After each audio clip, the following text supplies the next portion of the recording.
Hi friends, welcome to Shamees kitchen. എല്ലാവർക്കും സുഖമാണല്ലോ.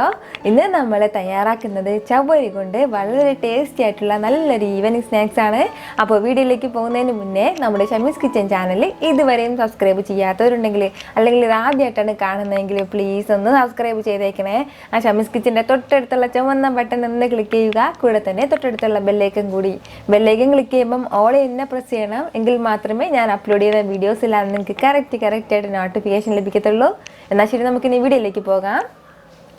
നമ്മുടെ ഈ സ്നാക്സ് തയ്യാറാക്കാൻ വേണ്ടിയിട്ട് നമുക്ക് മെയിനായിട്ട് വേണ്ടത് ചവ്വരിയും ഉരുളക്കിഴങ്ങുമാണ്.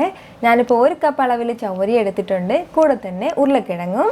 ഇപ്പോൾ മീഡിയം സൈസ് ഉരുളക്കിഴങ്ങ് ആയതിൻ്റെ പേരിൽ 2 ഉരുളക്കിഴങ്ങ് എടുത്തിട്ടുണ്ട്. വലിയ ഉരുളക്കിഴങ്ങാണെന്നുണ്ടെങ്കിൽ 1 മതിയാവും. നമുക്ക് ഫസ്റ്റ് ഈ ചവ്വരി നല്ലതുപോലെ ഒന്ന് കുതിർത്തെടുത്തതിന് ശേഷം മിക്സിയിലൊന്ന് നന്നായിട്ട് അടിച്ചെടുക്കണം. അപ്പോൾ അതിന് വേണ്ടിയിട്ട് ഫസ്റ്റ് ഒന്ന് കുതിർത്തെടുക്കാം. നമുക്ക് ഒരു 3-4 മണിക്കൂർ വെള്ളത്തിലിട്ട് നല്ലതുപോലെ ഒന്ന് കുതിർത്തെടുത്താൽ മതിയാവും.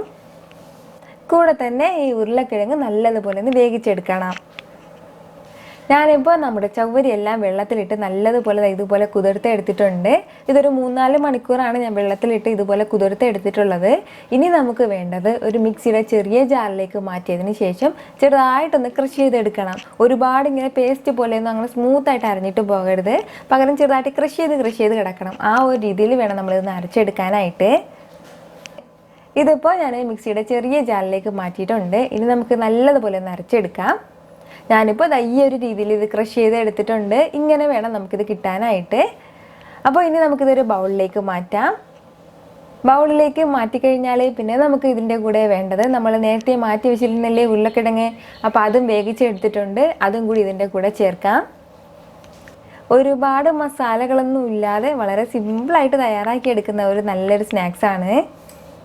ഇനി നമുക്ക് ഇതിലേക്ക് വേണ്ടത് എരിവിന് ആവശ്യമുള്ള പച്ചമുളകാണ്. ഞാനിപ്പോൾ ഒരു 3 പച്ചമുളക് എടുത്തിട്ടുണ്ട്. അത് ചെറുതായിട്ട് അരിഞ്ഞിട്ട് അതുകൂടി ചേർക്കാം. കൂടെ തന്നെ ഒരല്പം മല്ലിയില കൂടി, വളരെ കുറച്ച് മല്ലിയില എടുത്തിട്ടുള്ളൂ, അതും ചേർക്കുകയാണ്. ഇനി നമുക്ക് ഇതിലേക്ക് വേണ്ടത് ചെറിയൊരു പീസ് ഇഞ്ചി ചെറുതായിട്ട് അരിഞ്ഞിട്ട് എടുത്തിട്ടുണ്ട്, അതും കൂടിയാണ്. കൂടെ തന്നെ ഒരല്പം മഞ്ഞൾപ്പൊടി കൂടി, ഒരു 1/4 ടീസ്പൂൺ അളവിലാണ് ഞാനിപ്പോൾ ചേർക്കുന്നത്. ഇനി നമുക്ക് ഇതിന് ഇത്രയും ആവശ്യമായിട്ടുള്ള ഉപ്പും കൂടി ചേർക്കാം. ഉപ്പും കൂടി ചേർത്ത് കൊടുത്തിട്ട് ഇത് നല്ലതുപോലെ ഒന്ന് കുഴച്ചെടുക്കാം. എല്ലാം കൂടി ഒന്ന് മിക്സ് ചെയ്തതിന് ശേഷം നന്നായിട്ടൊന്ന് കുഴച്ചെടുത്താൽ മതിയാവും. നമ്മൾ കുഴച്ചെടുക്കുമ്പോൾ ഈ ഒരു രീതിയിലാണ് നമുക്കിത് കിട്ടുന്നത്. ഇനി നമുക്ക് ഇഷ്ടമുള്ള ഷേപ്പിൽ ഇതൊന്ന് റോൾ ചെയ്തെടുക്കാം. ഞാനിപ്പോൾ പരിപ്പൊടിയുടെയൊക്കെ ആ ഒരു ഷേപ്പിലാണ് ഇപ്പോൾ ചെയ്തെടുക്കുന്നത്.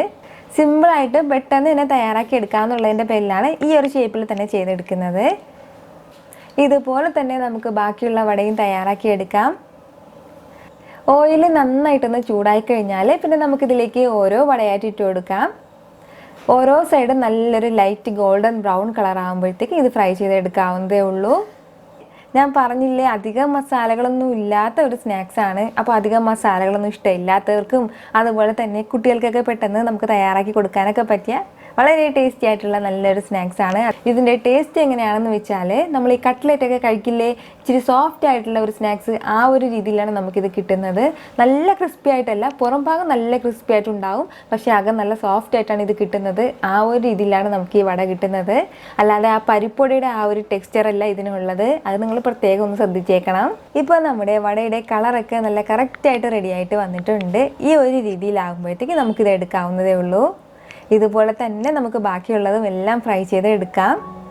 നല്ലൊരു ചൂട് ചായയും ഒരല്പം ടൊമാറ്റോ സോസും കൂടി ഉണ്ടെങ്കിൽ പിന്നെ പറയാനുമില്ല, സൂപ്പറായിട്ട് നമുക്കിത് കഴിക്കാവുന്നതേ ഉള്ളൂ. അപ്പോൾ ഉറപ്പായിട്ട് നിങ്ങളിത് ട്രൈ ചെയ്ത് നോക്കണം. നിങ്ങൾക്ക് നന്നായിട്ട് ഇഷ്ടമാവും. വളരെ സിമ്പിളായിട്ടല്ലേ നമ്മൾ തയ്യാറാക്കി എടുത്തത്. ഒരുപാട് മസാലകളൊന്നുമില്ല. ഇത് എപ്പോഴും നമ്മുടെ വീട്ടിലുള്ളത് തന്നെയാണ്. അപ്പോൾ നിങ്ങൾ ട്രൈ ചെയ്ത് നോക്കിയതിന് ശേഷം ഫീഡ്ബാക്ക് എല്ലാം എനിക്ക് അറിയിക്കണം. ഈ വീഡിയോ നിങ്ങൾക്ക് ഇഷ്ടമായിട്ടുണ്ടെന്നാണ് എൻ്റെ വിശ്വാസം. ഇഷ്ടമായാൽ ഇതൊന്ന് ലൈക്ക് ചെയ്തേക്കണം. ഇത് മറ്റുള്ളവർ കാണണമെന്ന് ആഗ്രഹിക്കുന്നുണ്ടെങ്കിൽ നിങ്ങളുടെ ഫ്രണ്ട്സിനും ഫാമിലിക്കും എല്ലാവർക്കും ഒന്ന് ഷെയർ ചെയ്ത് കൊടുക്കാനും മറക്കരുത്. വീണ്ടും നല്ലൊരു ഉഷാറ് വീഡിയോ ആയിട്ട് ഞാൻ വരുന്നതായിരിക്കും. അതുവരേക്കും എല്ലാവരും ഹാപ്പി ആയിട്ടിരിക്കുക, സന്തോഷമായിട്ടിരിക്കുക, ചിരിച്ചുകൊണ്ടിരിക്കുക. Take care friends.